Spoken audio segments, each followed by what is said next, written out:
Hi, and welcome to Conversations with the Experts. I'm Karin Melvin, the Voice Institute Director for the International Association of Laryngectomies, and I'm joined today by our host, Tarah Huberty, and by Jeremy Deis. So I'm going to turn it right over to the two of you. Take it away. Hi, Jeremy. Hey, How are Tarah. you? How are you doing? I'm doing well. It's good to see you again. Yes, you too. So let's just go ahead and start off. Tell me a little bit about your journey from diagnosis to recovery.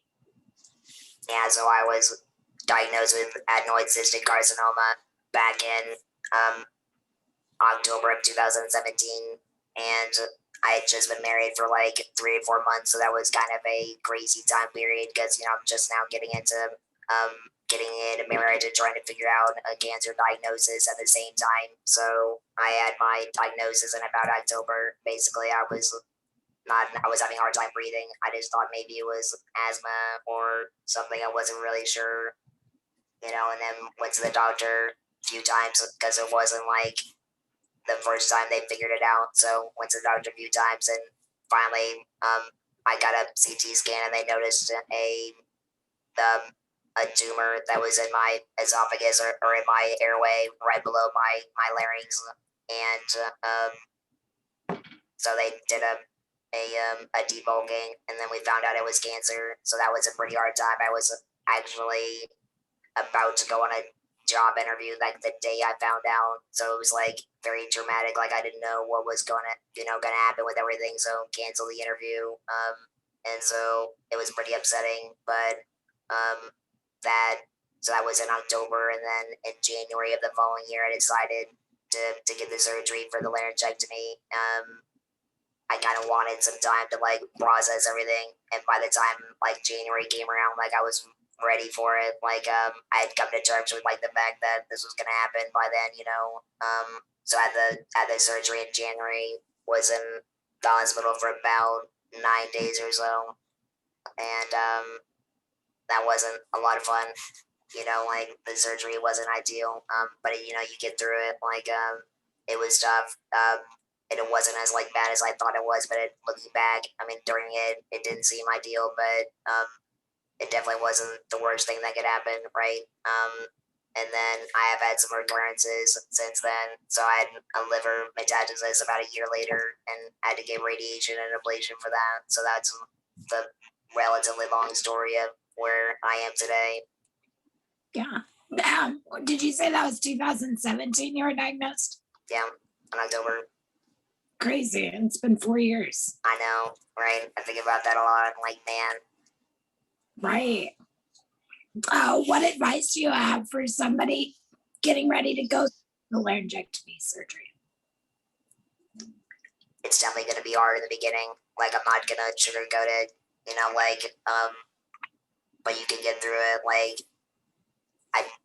it's a lot of uncertainty going into it. Obviously, like you don't really know what's going to happen. Like, you worry about a lot of things. And I would just like to say, like, take it one day at a time. That's kind of what helped me through everything, was like not worrying about down the road, just like worrying about the next immediate thing really helped me get through everything instead of like, because of the magnitude of it all at once is kind of stressful. So again, just worrying and thinking about the next thing really helped me. Yeah.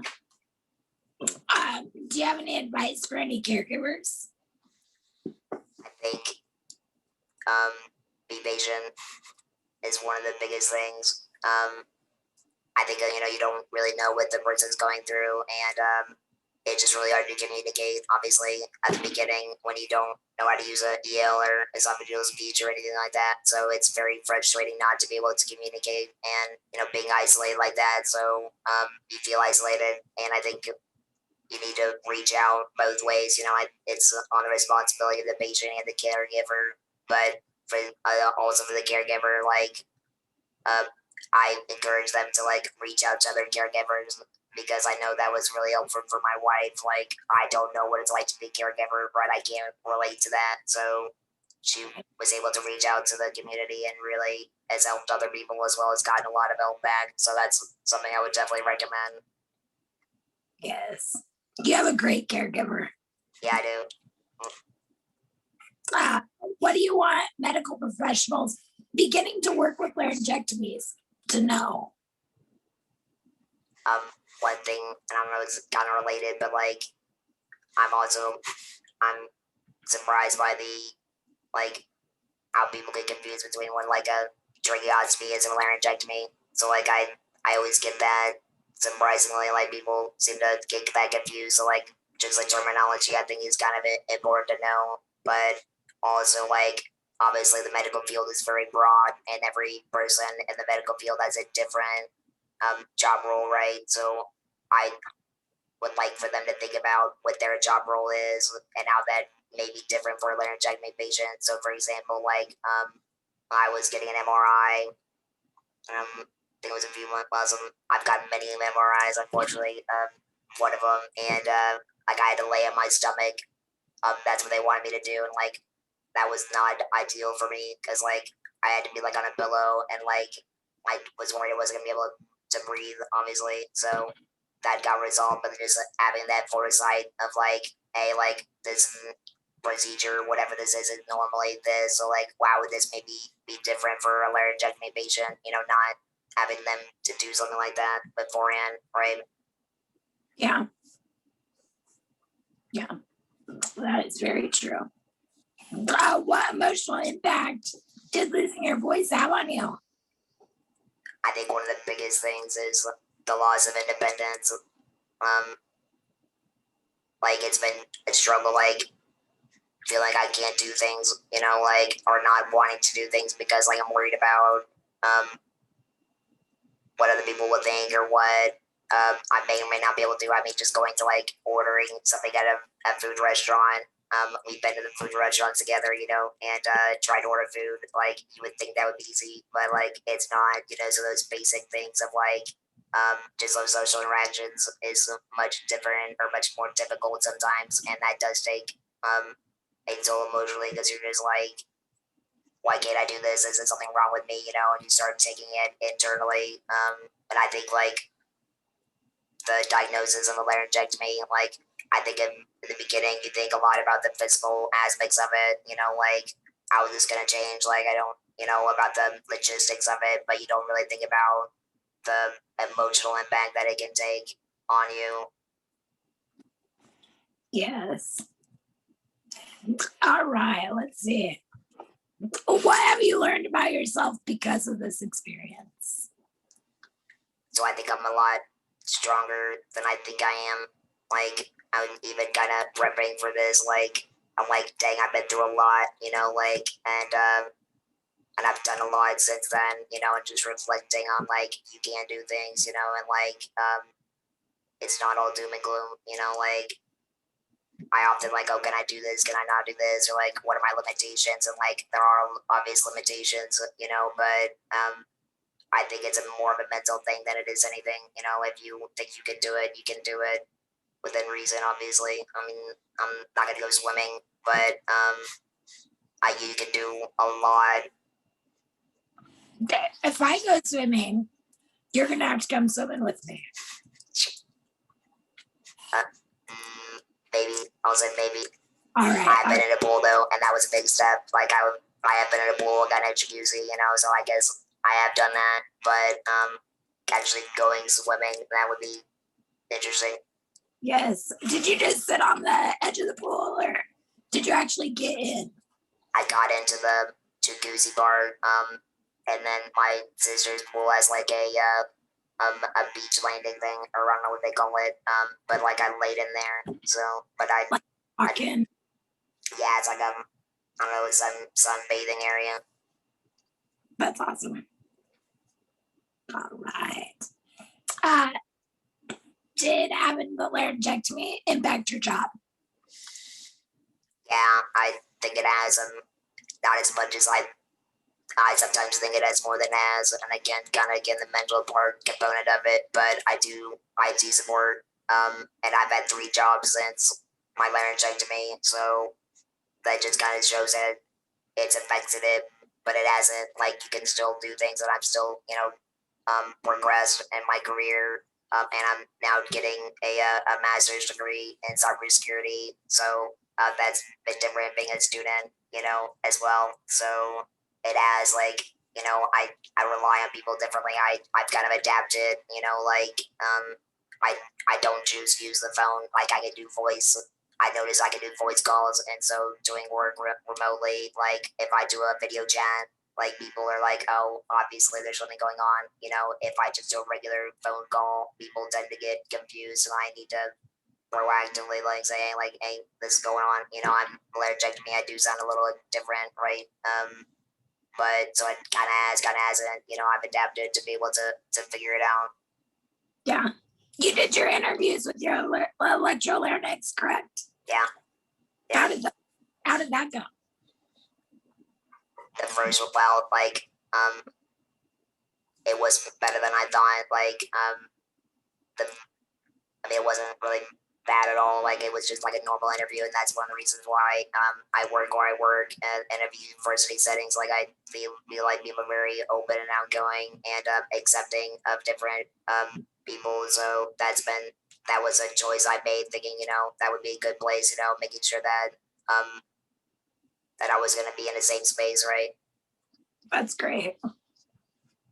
And school's going well. Yeah. This semester's been a lot more tough than last semester. Last semester was my first semester, and I was like, "Oh, this is pretty hunky dory. Like, it's pretty easy." And then this semester, like, I've gotten some much more reading, a lot more papers, like 20-page papers. I'm like, I haven't done a 20-page paper in, like, I don't know if I ever have, honestly. So even in regular undergrad, like, so it's stressful in a way, but it's also good. Like, it's been fun, and I've been learning a lot. Good. What is something you were told you wouldn't be able to do that you can in fact do? So one thing I didn't think I was ever going to be able to do was like blow my nose, and I think that's kind of for you. You kind of got me to do that in a way. Like, I remember when you were here, you were like, "Can you blow your nose out?" I was like, "No," and then after a while, I started to figure it out, and so and you would be amazed like how nice it is to be able to like blow your nose like after eating some hot chili or something. It's like, oh my gosh, like, so there's leaking. Right. Yeah. That leaking is so annoying sometimes. It's true. Figure it out. That's awesome. How has becoming a laryngectomy changed your life for the better? I definitely would say it's the connections I've made. Obviously, getting to know you has been great. Getting to know all the other laryngectomies that are out there. I just been very surprised by the outreach in the community and the larger cancer community as a whole. But being able to like help people as well as getting helped by other people has really been enormous for my recovery. And I recently had someone reach out to me from like Egypt who has ACC, also the larynx is maybe might have to go under a full laryngectomy right now. He doesn't right now, so think about that. So pray for that. So it's just really cool. I mean, I've been getting to meet people from everywhere, so it's been really rewarding. Yes, the connections are great. Yep. All right. I think that wraps up all of our questions. Well, this has been a great conversation, you two. And Tara, I didn't realize that you had a co-host. Who is that? Who's this wonderful pup over here who's just so happy? She is. She's happy I'm home. Oh, that's great. Jeremy, thank you so much. I love your advice about taking one day at a time. Really, I think this is overwhelming enough. And I think if you pile on too much, if you look too far down the road, that it can be even more overwhelming. So that's something you said that really stuck with me. And you'll have to come to an IAL meeting, you and Tara, and get in the pool because it can be done one step at a time, though, right? Yeah. Exactly. Yeah. Well, thank you both. And Tara, I'll see you next time for our next conversation with the experts. Take care. Hey.